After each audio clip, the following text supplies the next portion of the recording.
Chapter 37. The gate scene behind the waiting group seemed a bit too small for AC rank.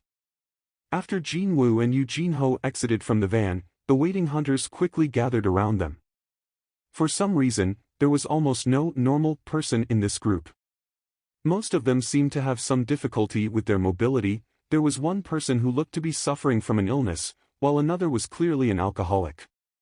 Not only that, there was an underage girl too, someone that neither the association nor the guild would admit to their ranks.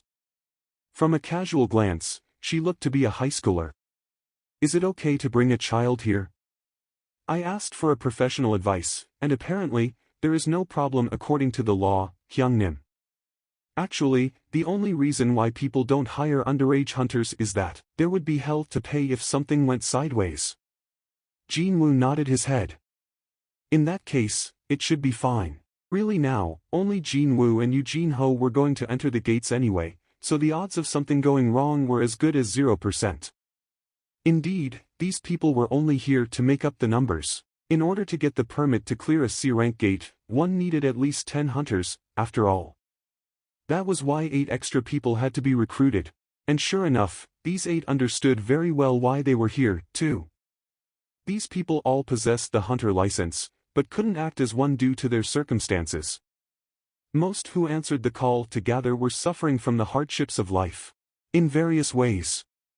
Eugene Ho took a step forward. "My name is Eugene Ho, and I'll be taking the lead in this operation. And this gentleman beside me is Song Jin Woo Hunter Nim, who will accompany me to the dungeons.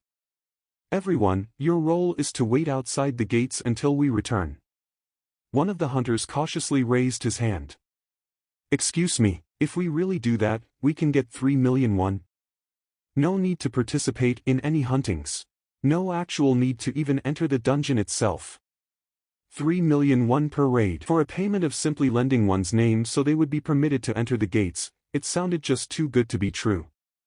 This man named Eugene Ho didn't even look like that Seondal character who sold the Taedong River, but the terms on offer were so good that the gathered hunters couldn't help but be anxious. TL, Kim Seondal is a main character of an ancient Korean novel.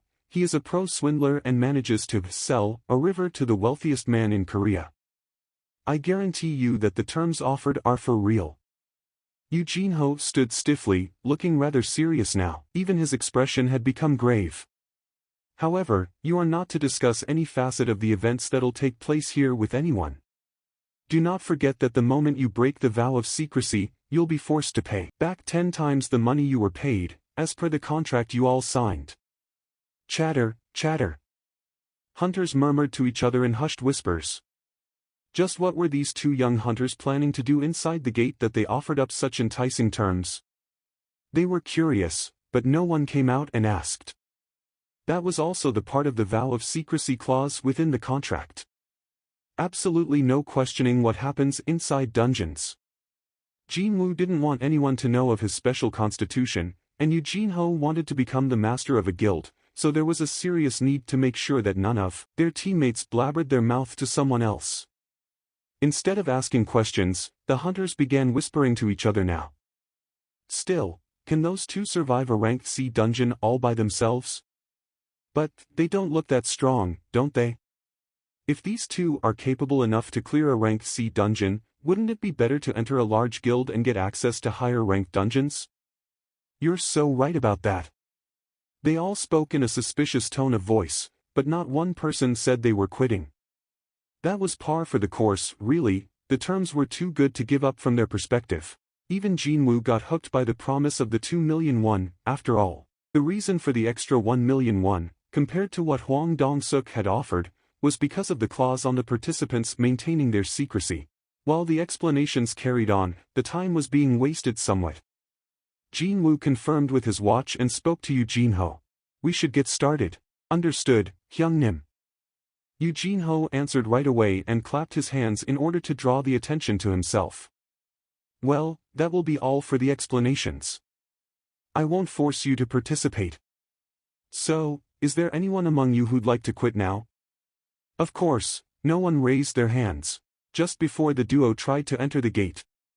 "Ah!" Hyungnim, hold on for a moment. Recalling something he had completely forgotten about until now, Eugenio hurriedly ran back to the van. He then put several things on the entirety of his body and walked back to the gate in an unsteady and difficult fashion. What is that?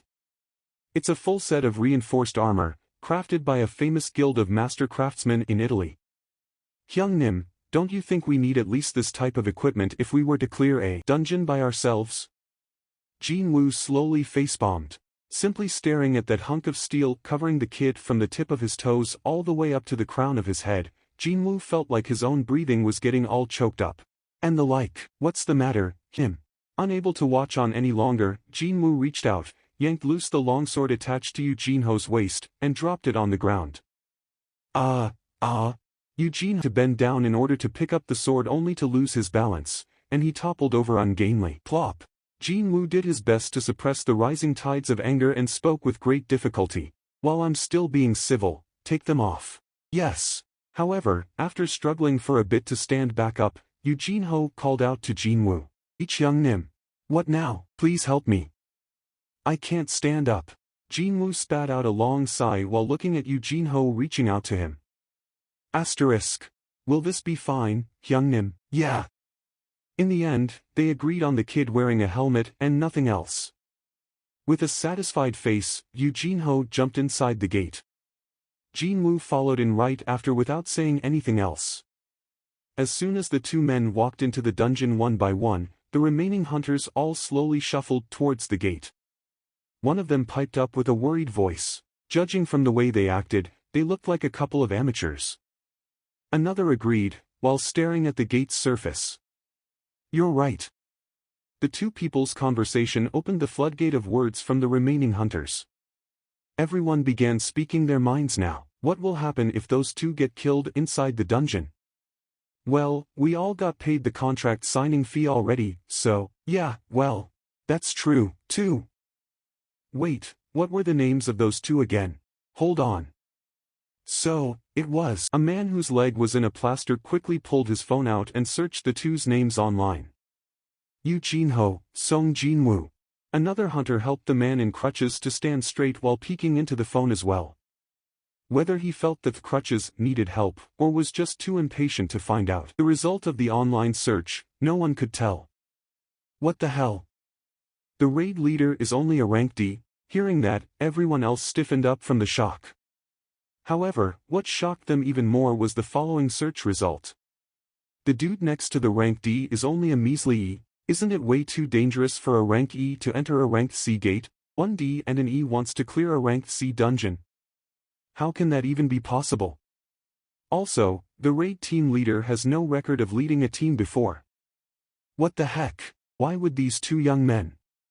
Wasn't this no different than committing suicide? It was not for nothing that the association had set a strict rule of one needing 10 people, with 5 ranked C hunters, as the bare minimum if one wanted to enter a ranked C gate. Tisk, tisk. A male hunter sporting a smattering of white hair pulled a cigarette out and lit it up. The arrogance of youth tends to catch many young people unawares.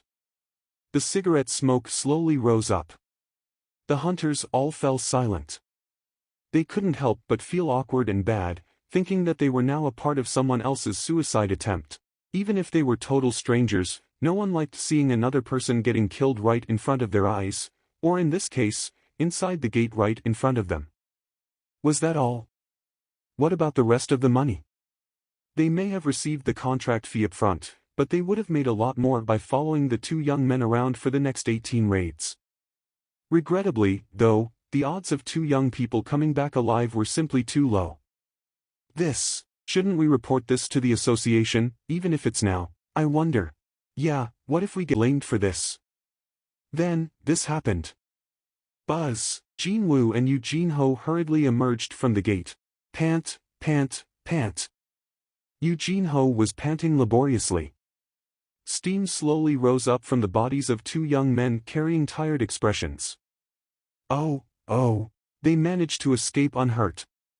What a relief. Hunters welcomed the two with happy expressions. They were all thinking that these two only roamed around the entrance of the dungeon like a pair of lost kids, because the time between them entering and leaving was fairly short. However, what was going on here? The expressions of the hunters gradually changed. Because, they all heard someone crying out in alarm. That was why. The gate is closing. What? Everyone hurriedly shifted their gaze over to the gate. Oh my gosh! Look, look! They killed the B-boss. The gate is turning blurry and illusory, just as it would when the boss of the dungeon was killed. While the hunters couldn't hide their shocked disbelief, Jinwoo utterly disregarded their gazes and quietly asked Eugene-ho, "Where is the next one?" "It's about an hour's drive from here, Hyungnim." "Okay, let's go." Jin and Eugene-ho headed straight to the van. Meanwhile, the 8 hunters stared at the duo's backs with completely dumbfounded faces. Realizing that they weren't following him, Eugene-ho turned his head and called out to them. "Let's hurry up, everyone. We barely have enough time to go to 2 more gates today." The jaws of the hunters all dropped to the floor from that declaration. Drop. The middle-aged hunter with the smattering of white hair, Yun Gwi-1, was so stunned that he failed to realize his cigarette slipping out from his lips and falling to the ground. Those 2 managed to clear a rank C dungeon, and they are going for another raid, too? It wasn't only Yun Gwi-1, though. Everyone present was thinking the exact same thing. Just who are these people? The first day, Gruer. A group of zombies rushed at the duo. "Hyungnim, they are coming." "Okay." Jinwoo smoothly glided among the rushing zombies. Whenever he brushed past one, the head of an undead creature fell and rolled on the ground. The number of zombies decreased quite rapidly. Soon, only one remained. Stab! Krukrur. When Jinwoo stabbed his dagger deep into the last monster's chest, a familiar mechanical beep rang inside his head. Tearing. Level up. Eugene-ho, who had been standing at the far back, gasped in admiration and clapped his hands enthusiastically. "Hyungnim, you're so cool. Magic crystals." "Ah, okay." Eugene-ho quickly pulled the bag out and began collecting the magic crystals. It was around at this point. The mechanical beeps didn't end with the level up message and continued on. Tearing. You've acquired skill, high-grade dagger technique LV1. Tearing. You've acquired skill, vital points targeting LV1. Tearing. Skill, dash has leveled up. Jinwoo's expression brightened in an instant. I've got new skills. Been a long time too, hasn't it? Feeling rather chuffed with himself, Jinwoo quickly summoned his skill window. Skills. Passive skills. Unknown, LV Max. Tenacity LV1. High-grade dagger technique LV1. Active skills. Dash LV2. Intimidation LV1. Stealth LV1. Vital points targeting LV1. The dash skill had leveled up after he constantly used it. Also, in the passive and the active columns, high-grade dagger technique and vital points targeting had been added as well.